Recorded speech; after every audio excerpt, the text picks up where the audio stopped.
अब साथीभाइहरू म एउटा कुरो गर्न गइरहेको छु है। अब नेपालको दिदीबहिनीहरूलाई बोल्यो भने बलात्कार भइहाल्छ होइन, छुयो भने बलात्कार भइहाल्छ।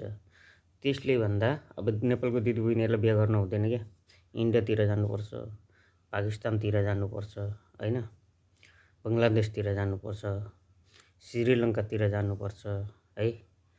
अनि मात्रै बिहा, बलस्तानतिर जानु पर्ला होइन, अनि मात्रै हामीले बिहा गर्नुपर्छ। अब नेपालमा बसेर नेपालको दिदीबहिनीहरूले जिस्काउने काम नगराऊ, छुने काम नगराऊ, जेलहरूमा गएर फेरि हातकडी लगाएर जेलतिर जानु पर्ला है।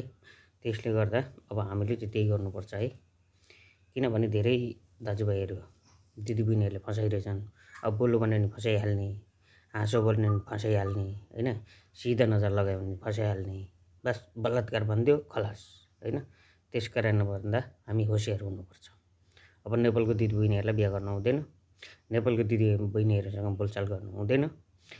अब हामीले त्यस्तै गर्नुपर्छ, इन्डियातिर, पाकिस्तानतिर, बलस्तानतिर, श्रीलङ्कातिर त्यताकोलाई मात्रै लभ गर्नु छ भने उतैतिरकोलाई गर्ने, गफ गर्नु छ भने उतैतिरकोलाई, बिहा गर्नु छ भने उतैतिरकोलाई हामीले गर्नुपर्छ। ओके, सबैजना लाइक गर्नु होला, कमेन्ट गर्नु होला, सेयर गर्नु होला।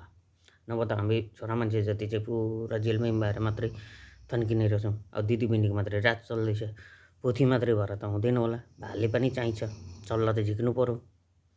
2 दिन 3 दिन त लु पोथी मात्रै बाँध्ला, तर भाले बगेर त पोथी त बाँच्दैन कहिले पनि।